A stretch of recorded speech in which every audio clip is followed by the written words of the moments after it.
Welcome to another Airbrush Asylum video. This is part 3 of the realistic skull tutorial. If you haven't already, be sure to check out parts 1 and 2 so that you can see how I got up to this particular point in the artwork. So you can see I'm adding some highlights using a paintbrush.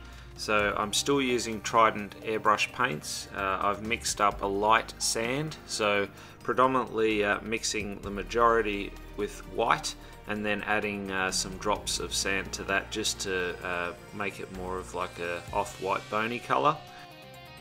And because I want to brush it on, I'm not adding reducer to this particular mix. Alright, so just keep that in mind.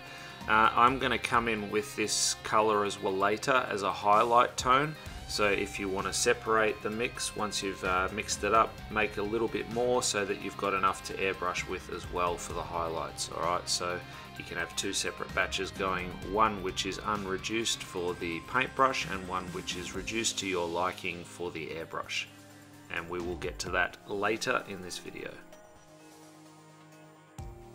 The reason I'm using a brush is because I am working on a canvas, and even though you can scratch back and use eraser pencils on a canvas to get those real defined crisp highlights, I like to leave the texture within the canvas. So this is a 250 by 250 pre-primed canvas, so I've done nothing to it.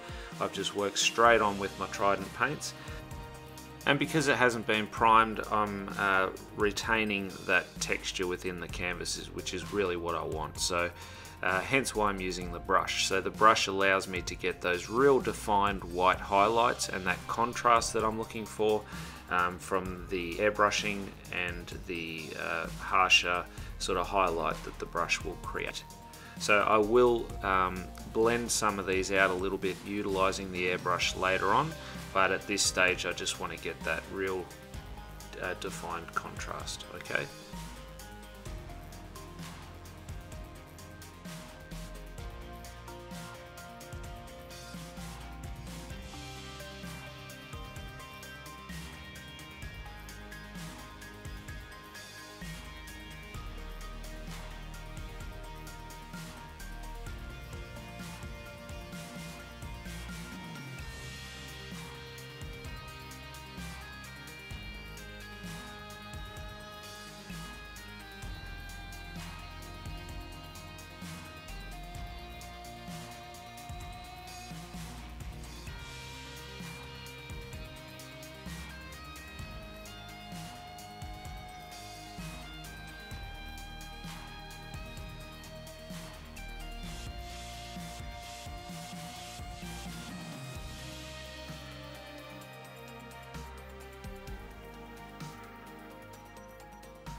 Okay, so using the same tone as I used earlier, the light sand, so the one I was using with the brush, I'm going to add some reducer to that now, and I'm running that through my Iwata CMC Plus Micron.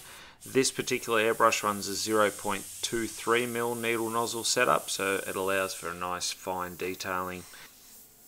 And if you are interested to learn more about any of the airbrushes and products that I'm using within this video, then jump into the description below and you'll see some affiliate links listed there. These will provide more info, or you can go direct through and purchase. You won't pay any more for the item, but your purchase will help to support this channel.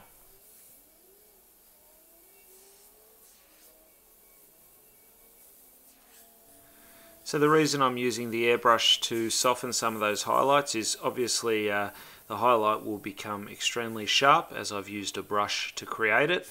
And if you're looking at the reference will determine that some of those highlights should have maybe a sharp top and then feather out towards the lower part of the highlight. So I'm just following my reference and replicating what I see, so softening out some of the highlights where they need to be softer. Alright, and obviously leaving the ones that need to be extremely sharp. So follow your reference and that will dictate what you need to do. And if you don't obviously have this particular reference, that's fine. This whole tutorial series is designed that you can apply these methods to any particular skull that you are going to be airbrushing.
So you can see here I'm using a texture template. This is by AirShot Stencils. This is texture 5. And I'm using that to get some of those real sharper highlights and to vary my texture from the soft airbrushing and the paint brushing.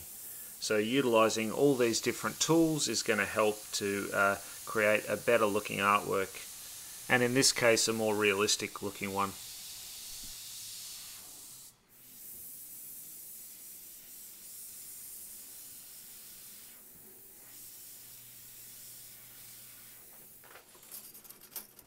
So for all of our new viewers, welcome, and for our regular viewers, welcome back. I do hope that you're enjoying this tutorial so far.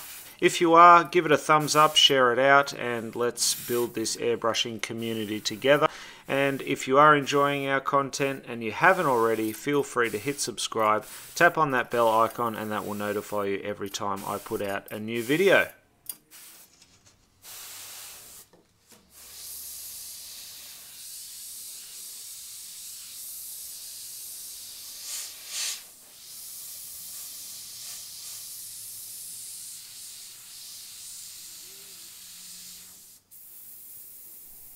Okay, so I'm going to move on to working on the final detailing now, and in order to do that I'm going to use transparent black. Now this is transparent base mixed with black, so relatively dark, but the transparent base just allows for that black to be not as opaque, obviously making it more transparent, so you are not going to ruin all of the texturing that you've done previously. I have also added reducer into this, so mix it up to your liking, and I'm running at about 18 to 20 psi. The airbrush that I'm using for this particular step is the Iwata CMSB Micron, and this one runs a 0.18mm needle nozzle setup.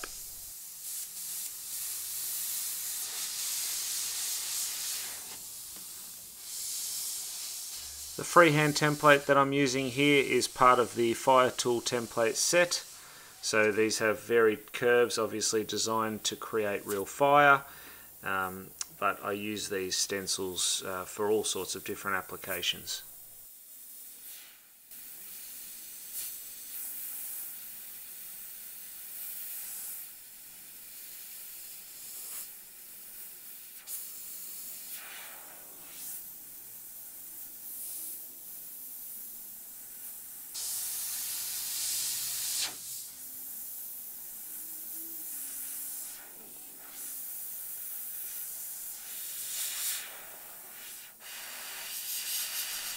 So you'll notice that I'm using the freehand shield to get those real defined edges. and the sharp shadows, and then I'm freehanding as well, so using that airbrush up close for more of the stippling effect, further away for a softer shadow, so just totally varying my strokes, and that's going to give me a variation and create that organic texture that I'm looking for.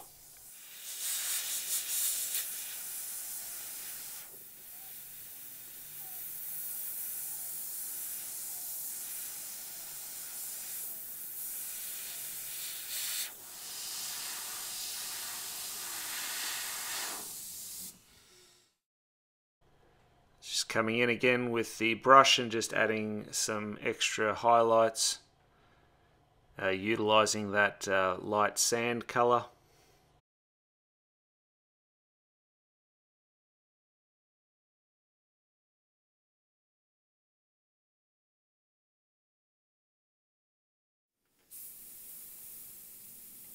And switching back to my transparent black mix and continuing on with my detailing.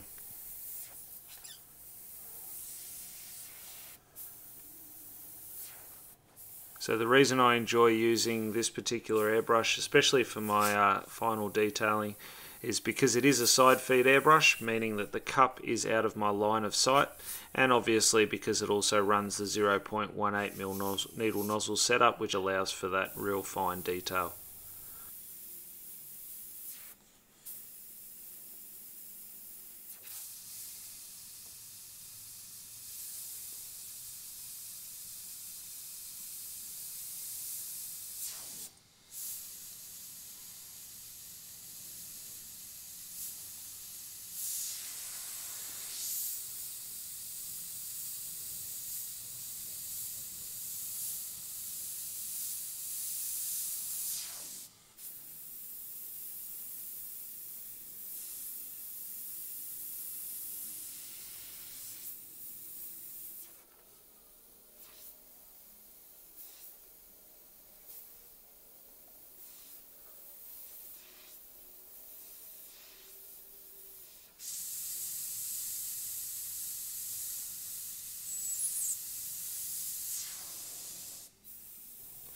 And just be mindful that when you are working up really close, that the paint could spider out on you, so especially when you're running it nice and thin. So just remember to keep your air press down at all times and just pull back a little bit with that trigger finger. You'll notice that I sit my finger across the trigger, and this just allows for less throw needed to create my real fine detail. So essentially I can just wiggle my trigger finger, and that's going to allow for the smallest amount of paint to come out. I've also fitted this airbrush with a Blair trigger, so these are available from schoolofrealism.com, or Sharpen Air also sells these particular triggers.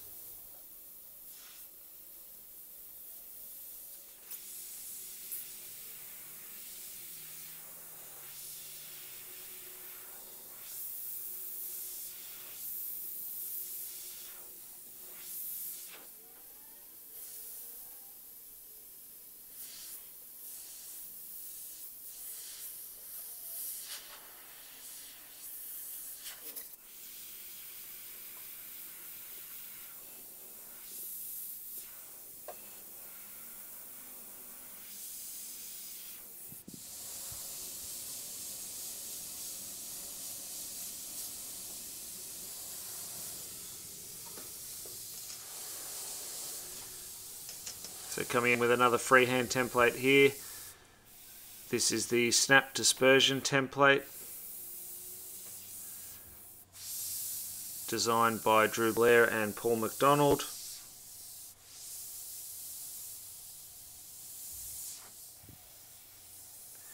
And a great template to use because you've got those real fine dots that are dispersing out from extremely fine to larger, and you can also move the template around to get different effects. Now I've switched to my GSI Krios PS770. This also runs a 0.18mm needle nozzle setup, and I've got burnt umber in there.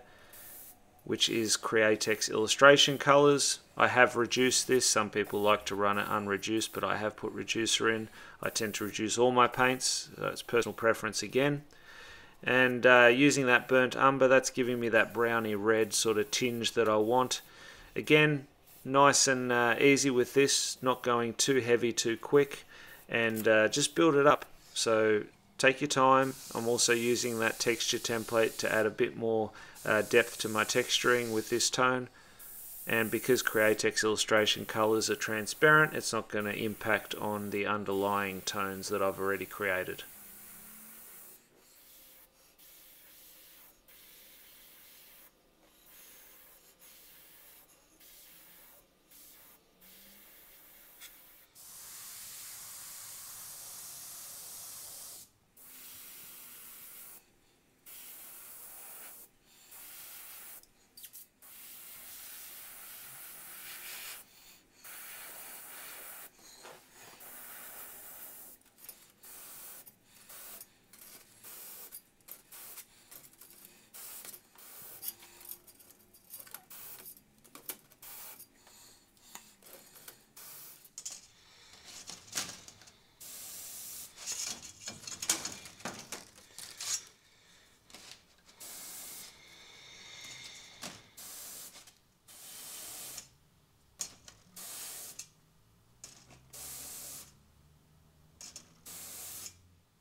Okay, so adding in some of the last bits of shading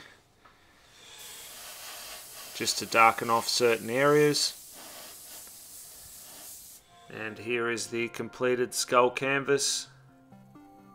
So you can really notice all of the texturing. So it's definitely worth putting all those steps into place and taking your time and building up those textures rather than just doing one or two real quick tones. That's going to give you a much flatter appearance. So by doing this, you're creating a more realistic three-dimensional skull. I do hope that you enjoyed checking out parts 1, 2 and 3 of this tutorial. Until next time, go grab your airbrush, do some amazing artwork yourself, and I'll see you again very, very soon in the next video. Bye for now.